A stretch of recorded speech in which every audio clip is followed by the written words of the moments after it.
잠언 22장 1절부터 7절 성경 본문을 통해 지혜는 부이다 라는 제목으로 하나님의 말씀을 증거하겠습니다. 하나님은 지혜와 선의 근원이십니다. 하나님은 지혜로우시고 선하신 하나님께서 온 우주를 창조하셨습니다. 그러므로 우주의 모든 것이 선하고 하나님의 지혜로 충만합니다. 돈도 마찬가지입니다.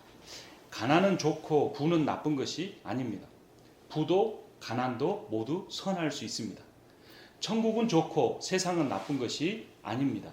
천국만 아니라 세상도 하나님이 다스리시면 좋은 곳이 됩니다.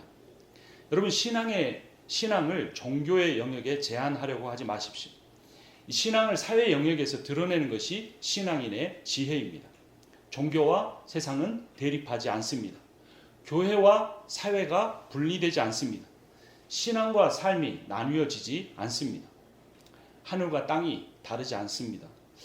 예수의 성육신이 하늘과 땅 사이에 다리를 놓았고 예수 그리스도의 십자가 사역이 그 다리를 통해 인간이 하나님을 만날 수 있게 했습니다. 이 십자가의 복음이 하늘에서 이루어진 하나님의 뜻이 우리를 통해서 땅에서도 이루어지게 합니다. 하늘의 뜻을 땅에서 이루어지게 하는 매우 중요한 수단 중에 하나가 바로 돈입니다. 부입니다. 가난은 나쁘고 부는 좋다고 생각하지 말아야 합니다. 이 가난에도 좋은 가난이 있고 나쁜 가난이 있습니다. 부에도 나쁜 부가 있지만 좋은 부도 있습니다. 좋은 부를 이루기 위해서는 어떻게 해야 할까요? 오늘 설교 제목이 무엇입니까? 무엇이 부이다? 지혜가 부이다. 좋은 부를 이루기 위해서는 지혜로워야 합니다. 오늘 말씀 우리 한번 같이 읽겠습니다. 잠언 21장 20절 말씀 함께 읽습니다.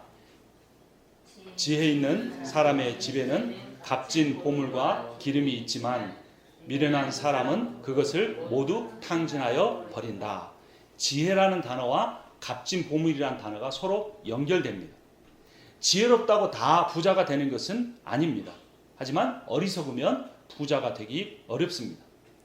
부를 얻기 원한다면 그래서 우리가 잠언에서 하나님이 주시는 지혜를 얻어야 합니다.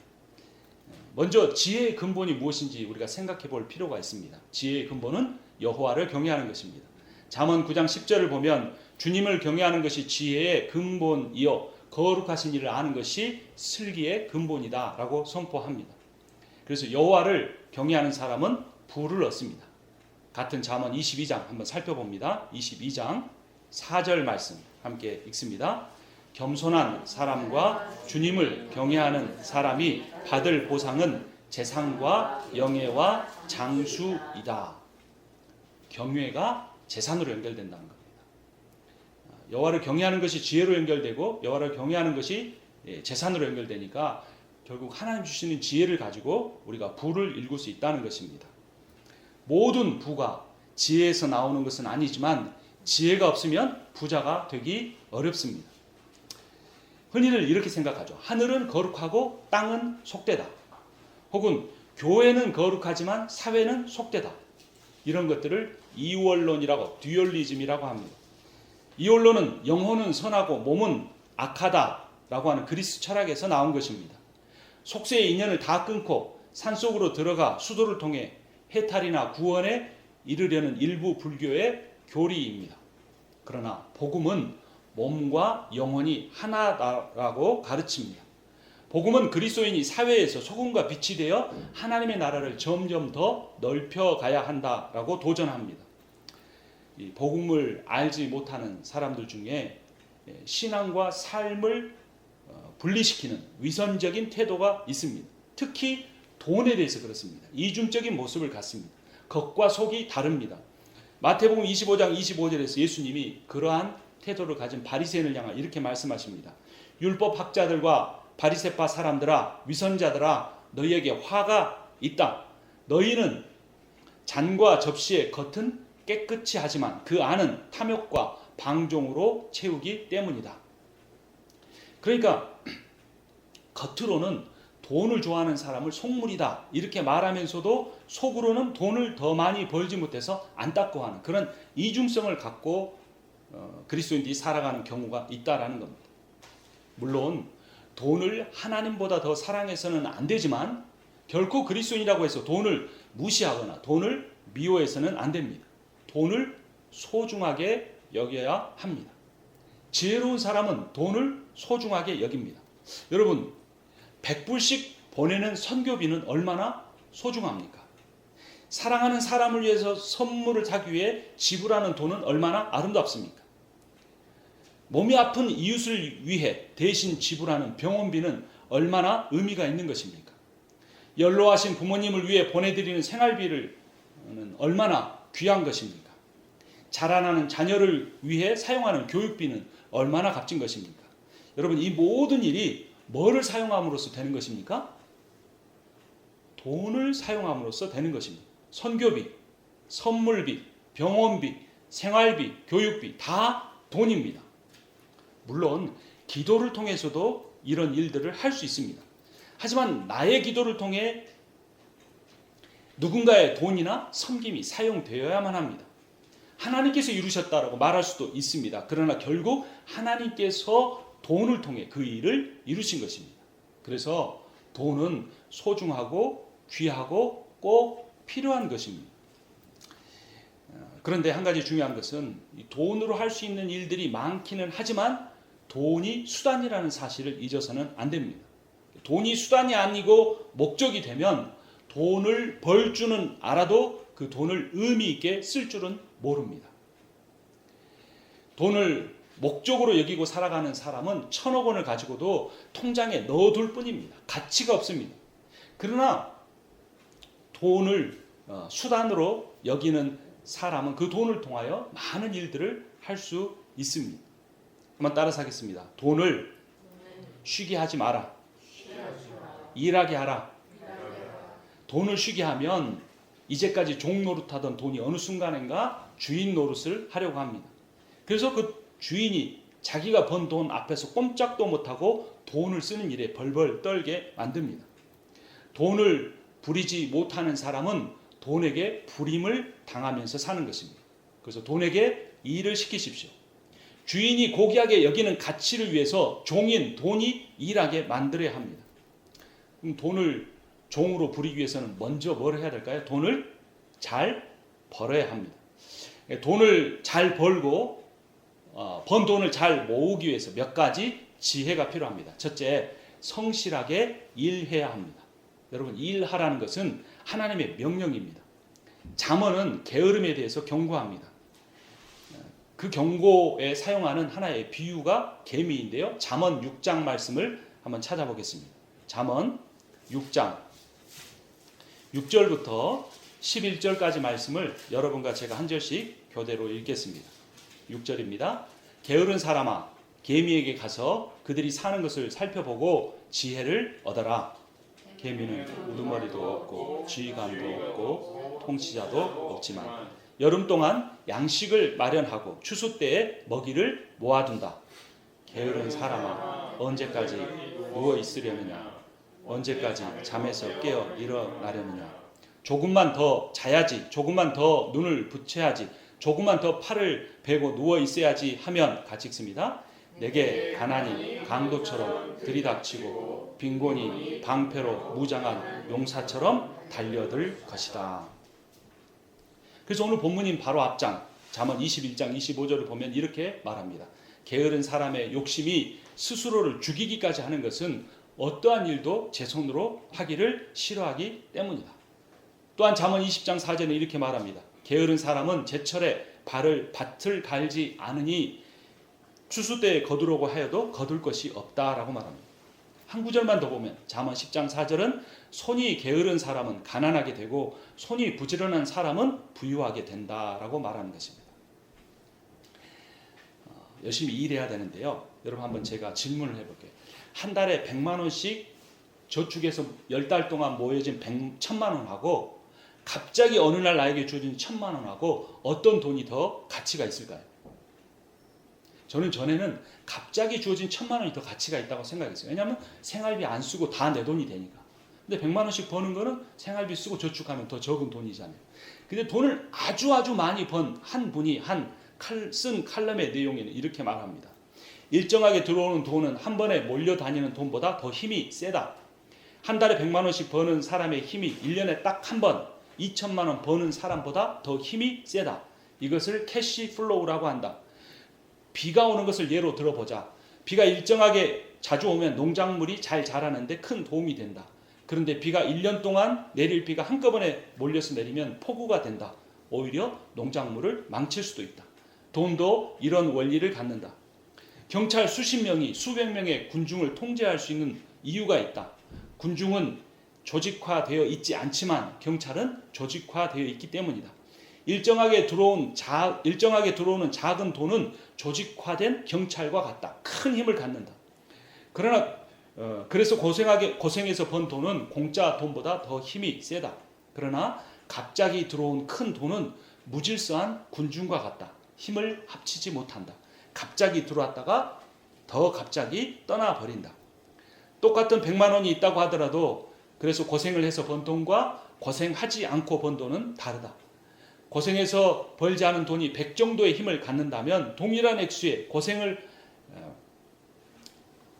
해서 번 돈은 300 정도의 큰 힘을 갖는다. 고생해서 벌지 않는 돈은 무게감이 약하기 때문에 가볍게 쉽게 날아가 버린다. 복권에 당첨됐다든지 누가 목돈을 주었다든지 갑자기 부모에게서 유산으로 받은 돈은 쉽게 날아가 버린다. 하지만 땀 흘려 번 돈은 부를 쌓는 튼튼한 기초가 된다. 그래서 여러분 부자가 되기 위해서 가장 중요한 것은 일확천금을 바라지 않고 매일매일 꾸준하게 성실하게 일하는 것입니다. 두 번째 원리는 조금이라도 저축하는 것입니다. 어떤 사람은 저축을 쓰고 남는 돈을 모으는 것이라고 생각합니다. 그렇지 않습니다. 저축이란 쓰기 전에 먼저 남겨놓는 것입니다. 잠언 19장 4절 우리 함께 같이 읽어보겠습니다.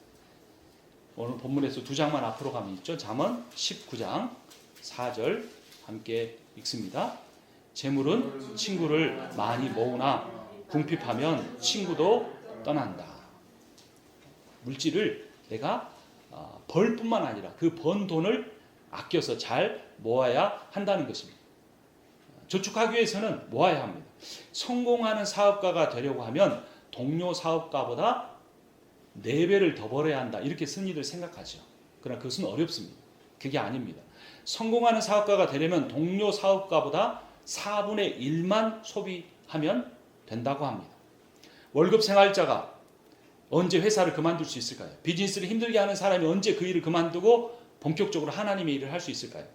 자기가 버는 월급을 이자나 월세 등의 소득을 얻을 수 있는 자본으로 모아 놓을 때 그렇게 할 수 있다고 합니다. 그러니까 인생을 시작한 초기일수록 악착같이 모아야 합니다. 물론 가치 있는 경험에 돈을 쓰는 것은 필요합니다. 책값에 돈을 지출하고 또 많은 경험을 쌓기 위해 여행비를 지출하는 것은 꼭 필요합니다. 하지만 돈을 쓰려고 할 때 내가 쓰는 것이 필요한 것인지 아니면 원하는 것인지 알아야 합니다. 니드와 원트를 구별해야 한다는 것입니다.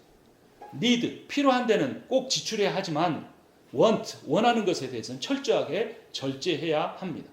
원한다고 다 쓰면 저축할 수 없고 부자가 될 수 없습니다. 아껴서 저축해야 합니다. 또 다른 칼럼의 내용입니다. 돈은 중력과도 같다. 중력이란 무게가 무거우면 무거울수록 주변의 다른 물체들을 끌어당기는 힘이다. 지구보다 큰 태양이 지구를 끌어당겨서 태양을 돌게 한다. 달보다 큰 지구가 달을 끌어당겨서 지구를 돌게 한다. 이것이 중력의 법칙이다.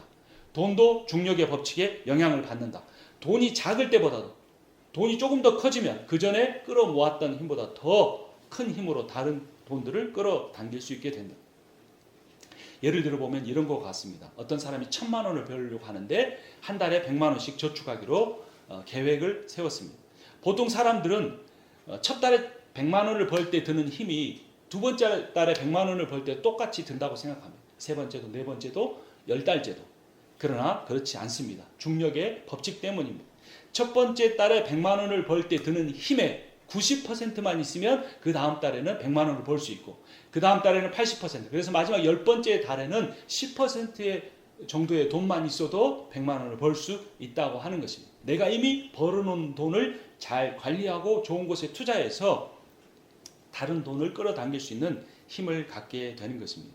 그래서 부자가 되려면 종잣돈을 모으라라고 이 칼럼에서는 우리에게 조언합니다.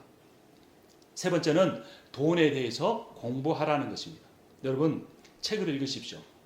제가 성경만 읽지 말고 유튜브에 올린 그 책에 대해서 듣고 책을 사서 들으라고 하는 원리와 똑같습니다. 돈에 대한 강의를 들으십시오. 한국 사회 교육의 문제점이 무엇이냐면 경제를 수학적으로만 점수를 얻기 위해서만 조금 배우고 실생활과 관련된 공부를 하지 않는 것입니다. 메리츠 자산운용이라고 하는 큰 회사의 대표가 이런 말을 했습니다. 하루 10,000원이면 당신도 부자가 될 수 있다. 여러분 하루 10,000원씩 10불씩 모아서 부자가 될 수 있을까요? 없다고 생각하겠죠. 아무리 돈이 없어도 하루에 10불 정도씩은 모을 수는 있는데 그 돈이면 충분히 부자가 될 수 있다고 말합니다. 누가 말합니까? 경제에 대해서 모르는 제가 한 말이 아니라 한국의 가장 유명한 투자 운용 회사의 대표가 한 말입니다. 그런데 거기에는 한 가지 조건이 있습니다. 부자가 되기 위해서 금융 문맹에서 벗어나라는 것입니다. 여러분 글씨를 모르면 사회생활 할 수 있습니까? 제가 동부에서 목회할 때 글 못 읽는 분들 여러분 만나봤습니다. 쉽지 않습니다.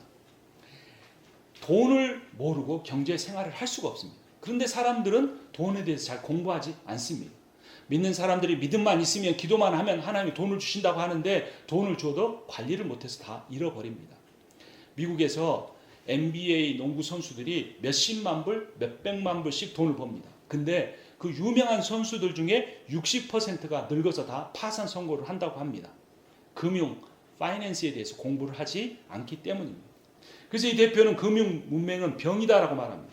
대대로 가난하게 산다고 말합니다.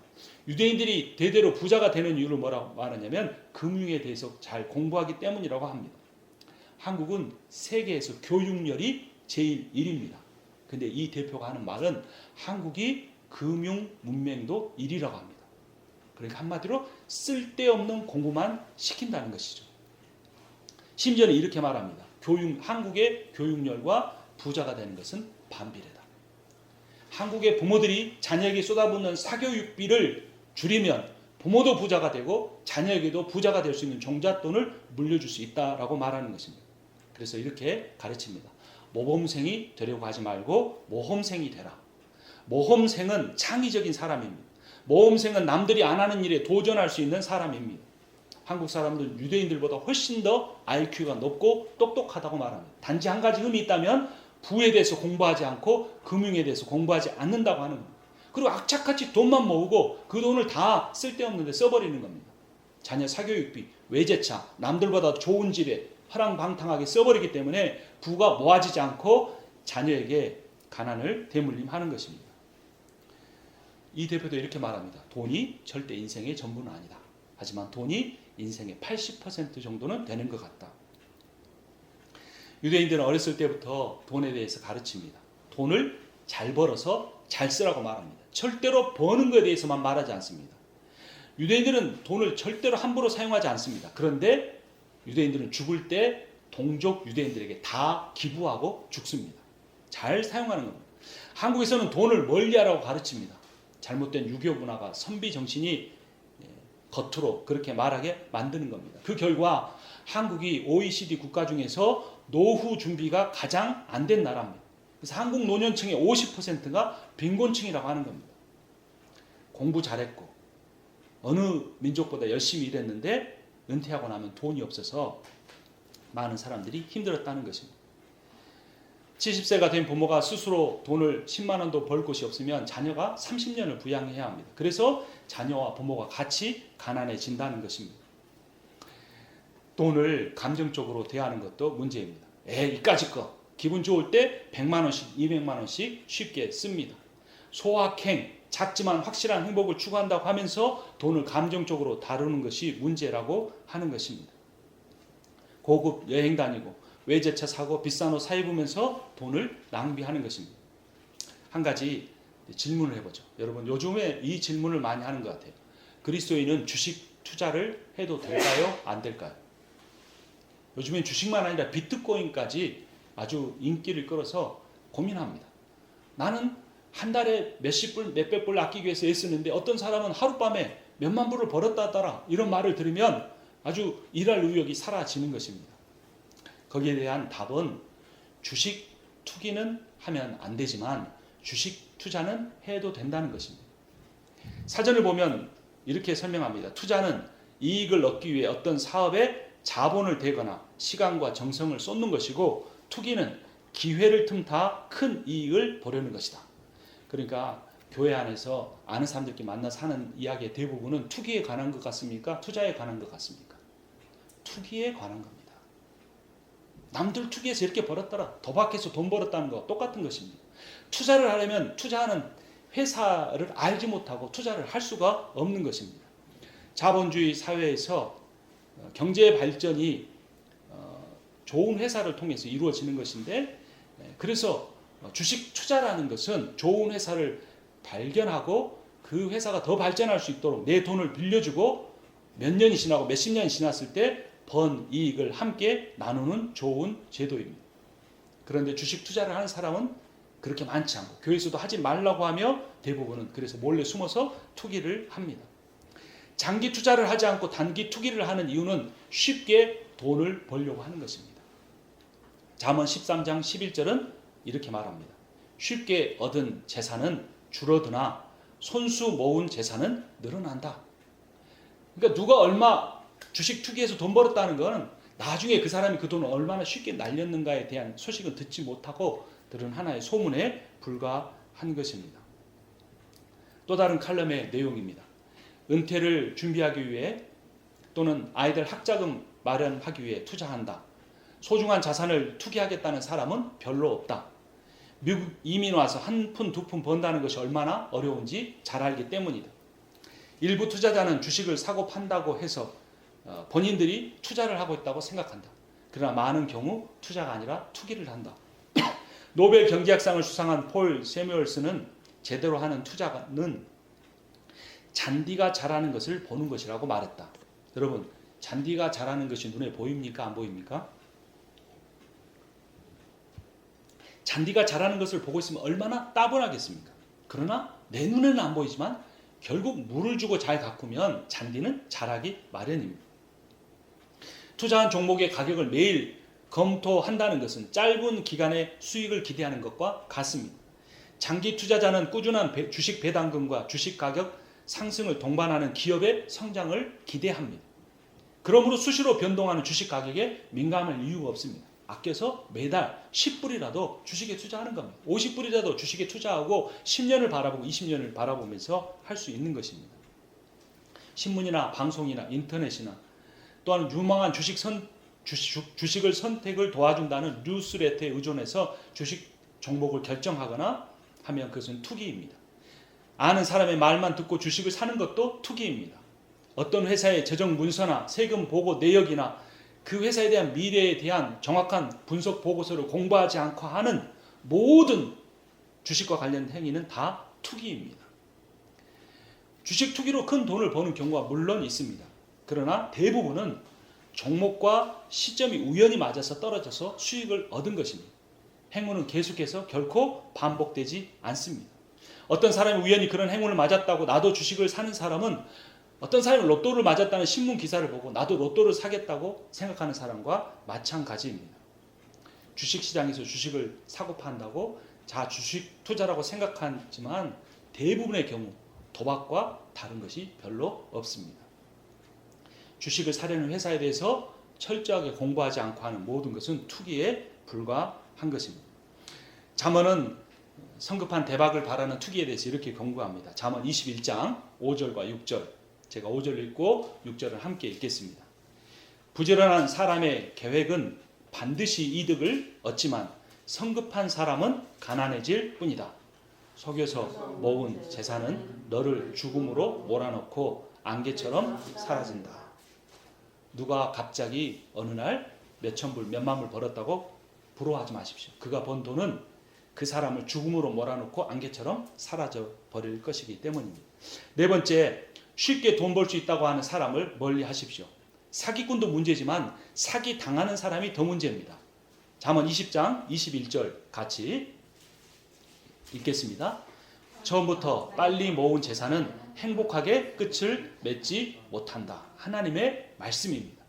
노력하지 않고 부를 모으려는 욕심 때문에 사기를 당하는 겁니다. 욕심을 버리면 절대로 어떠한 유능한 사기꾼에게도 사기를 당하지 않습니다. 1년에 10% 이상 투자 수익률을 줄 수 있다고 하는 말은 다 사기에 해당될 수 있습니다. 돈을 쉽게 벌려는 사람은요, 돈을 인격적으로 대하지 못한다고 합니다. 다른 칼럼의 내용을 소개해 드리겠습니다. 돈은 인격을 가지고 있다. 돈은 생각할 수도 있고 행동할 수도 있다. 돈을 벌기 위해서 세운 회사를 법인이라고 한다. 법인을 영어로 incorporation이라고 하는데 the legal process, 법적 절차라고 한다. 그런데 이 법인이라는 단어를 한자로 보면 그 의미가 더 명확해진다. 법적 인격이라는 의미이다. 회사를 인격으로 보는 것이다. 돈 버는 일이 인격과 관련됐다는 것이다. 법인이 개별적으로 사람을 고소할 수 있는 이 제도가 회사를 인격체로 인정하는 것이다. 돈을 인격체로 대해야 한다. 이 돈은 서로 헤어져 있는 것을 싫어하고 함께 모여 있는 것을 좋아한다. 그래서 돈은 몰려다닌다. 돈을 그래서 잘 벌고 돈을 잘 모으려면 돈을 인격체로 대해 주어야 한다. 큰 돈은 어른이고 작은 돈은 어린이다. 작은 돈을 함부로 하는 사람은 절대로 큰 돈을 모을 수가 없다. 어린아이라고 함부로 대하면 그 어린아이의 부모가 그 사람을 좋아하고 찾아오겠는가? 그렇지 않다. 돈도 마찬가지다. 작은 돈을 무시하는 사람은 큰 돈을 모을 수 없다. 엄마 돈이 나가서 이 사람은 안 좋은 가게라고 소문을 낼 것이다. 돈은 감정을 가졌다. 돈을 술 마시는 데 쓰거나 도박하는 데 쓰거나 하게 되면 돈이 그 주인에 대해서 자신을 사랑하지 않는다고 생각해서 떠나버린다. 돈은 자신을 하찮게 대해주는 사람을 떠나서 자신을 소중하게 대해주는 사람 옆으로 간다. 돈은 생각할 줄 안다. 사람이 돈을 좋은 일에 사용하면 돈은 자신을 좋은 일에 사용해주는 사람에게로 돌아온다. 작은 돈을 아끼고 큰 돈을 제대로 사용할 줄 알아야 한다. 여러분, 이 이야기가 좀 만화 같죠? 동화 같죠? 근데 이 강연의 내용은요, 한국에서 4천억을 벌고 수십 개의 지점을 경영하는 사람이 한 말입니다. 다섯 번째, 돈을 옳은 방법으로 벌어서 좋은 일에 사용할 줄 알아야 합니다. 먼저 돈을 옳은 방법으로 벌어야 합니다. 그리스도인은 부자가 되려고 하기 전에 그래서 정직해야 합니다. 그리고 부자가 된 후에는 자비로워야 합니다. 하나님은 결코 속여서 번 돈으로 바치는 헌금을 받지 않습니다. 교회 안에 이런 사람들 많습니다. 법을 어기고 법을 악용해서 부를 축적하는 겁니다. 그리고 심지어 같은 믿음이 있는 사람들이 그런 방법을 가르쳐 주기까지 합니다. 잠언 19장 22절 같이 읽겠습니다. 19장 22절입니다. 사람에게서 바랄 것은 성실이다. 거짓말쟁이가 되느니 차라리 가난뱅이가 되는 것이 낫다. 그 다음 장 잠언 20장 23절 같이 읽습니다. 20장 23절입니다. 규격에 맞지 않는 저울추는 주님께서 미워하신다. 속이는 저울은 나쁜 것이다. 비즈니스도 정직하게 하고 직장 생활도 성실하게 해야 합니다. 처음에는 부를 얻는 것이 더디지만 그렇게 한 사람이 반드시 나중에 성공합니다. 직장이나 교회의 재정을 정직하게 사용하고 아끼는 사람이 부자가 됩니다. 또 다른 강연의 내용입니다. 돈은 많은 상처와 가시를 가지고 있다. 그래서 내가 돈의 가시와 상처를 잘 관리하지 못하면 돈이 가지고 있는 가시와 상처에 찔린다. 이 원리를 알지 못하면 단기간에 성공하는 사람들이 또 금방 실패하게 되는 원인이 된다. 내가 남의 돈을 벌었을 때는 그 돈을 잃어버린 사람들의 상처와 슬픔이 그 가시에 돈으로 담겨 있음을 알아야 한다. 그래서 그 돈이 가지고 있는 돈이 겪어온 상처와 슬픔을 인격적으로 대해주기에 조심히 다뤄야 한다. 내가 만약 어떤 모임에서 회비를 관리하는 사람이라고 생각해보자. 나는 내 돈보다 그 공금을 더 소중하게 다뤄야 한다. 그렇지 않으면 나는 그 돈을 다루는 역할을 빼앗길 수 있기 때문이다. 내가 공금, 즉 회사나 교회의 돈을 소중하게 다뤄야 하는 원리가 이와 같다.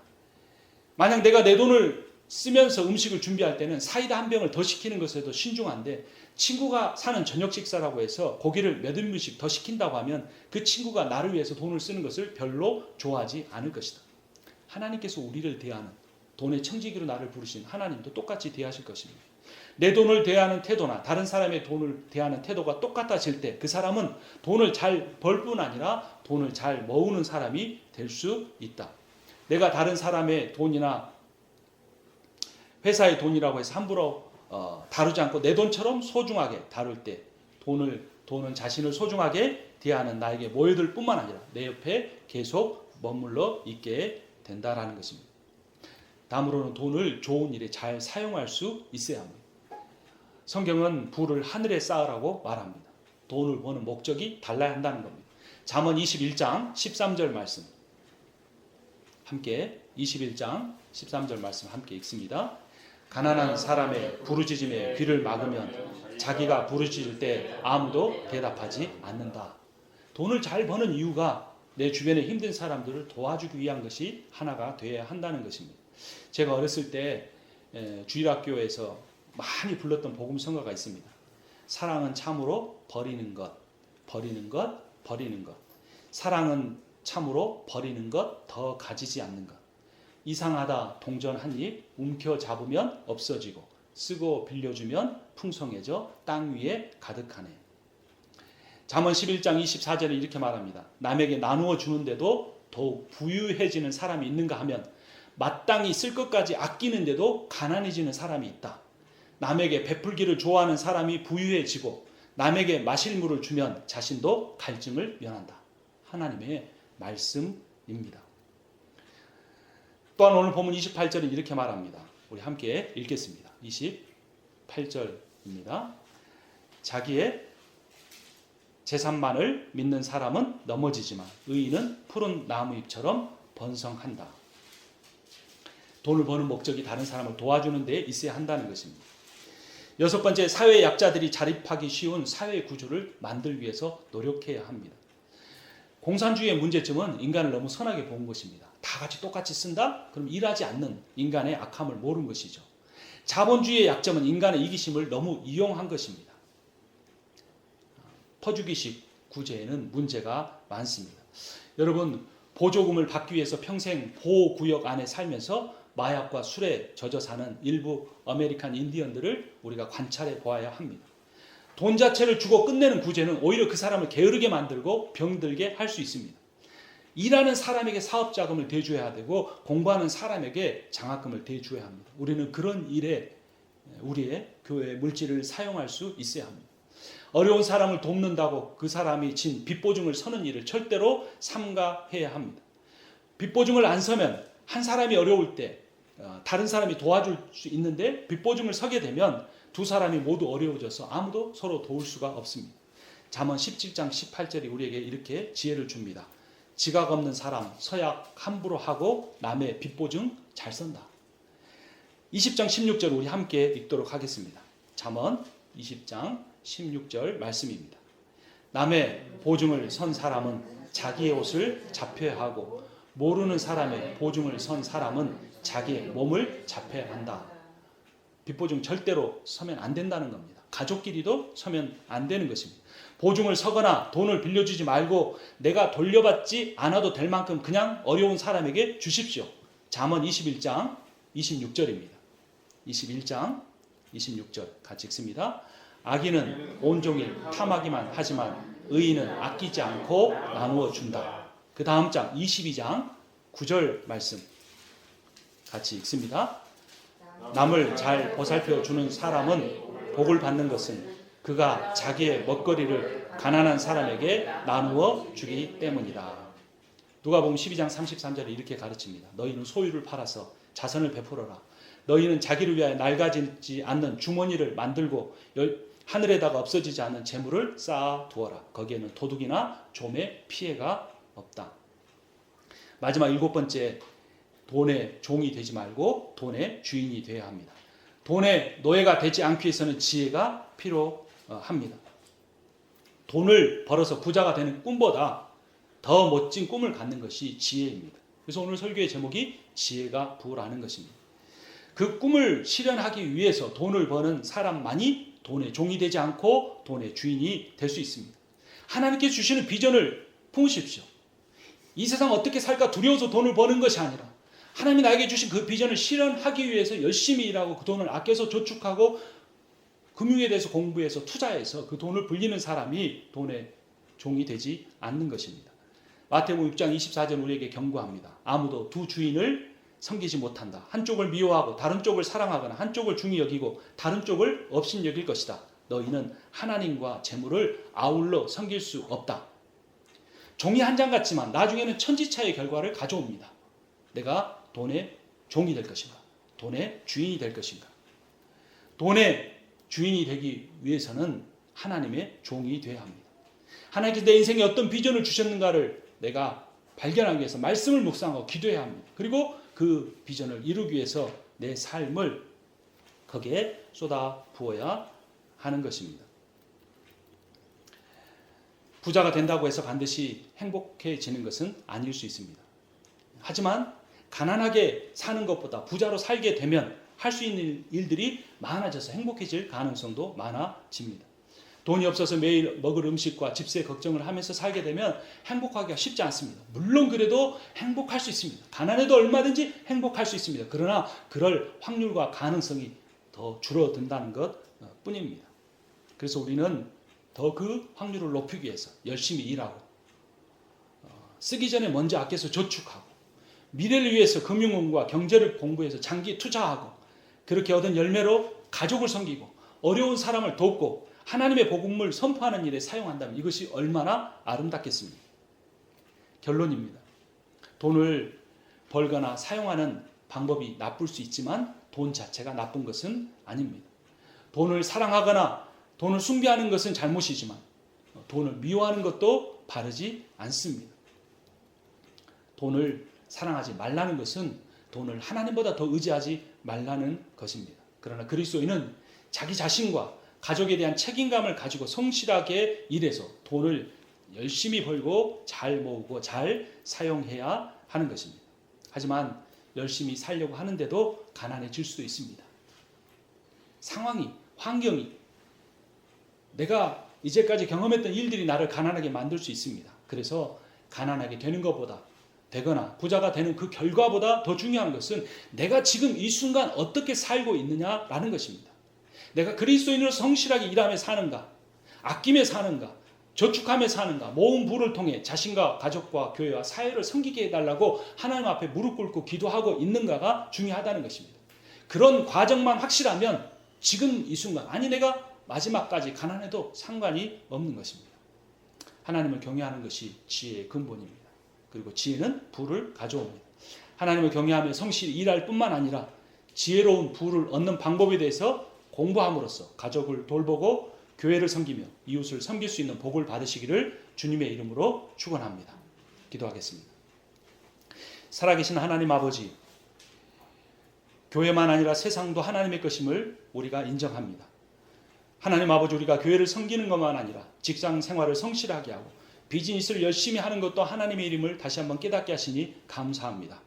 하나님 아버지, 열심히 일하며 살게 해 주시옵소서. 일할 때 그 일의 소산의 열매를 먹으며 살게 해 주시옵소서. 우리가 부자가 되는 것이 돈의 종이 되기 위해서가 아니라 그 종의 돈의 주인이 되어서 하나님의 종으로서 그 돈을 하나님의 뜻대로 사용하며 특별히 어렵고 힘든 사람을 도우며 사는 우리 인생이 다 되게 하여 주시옵소서. 예수님의 이름으로 기도합니다. 아멘. 이제는 우리 주 예수 그리스도의 은혜와 하나님 아버지의 크고도 놀라우신 사랑과 성령의 위로하시고 교통하시고 충만케 하시는 역사하심이 오늘 또 한 번의 예배를 드리고 날마다 성실하게 살겠다고 다짐하는 모든 이들 가운데 이제부터 영원토록 함께 있기를 축원하옵나이다. 아멘.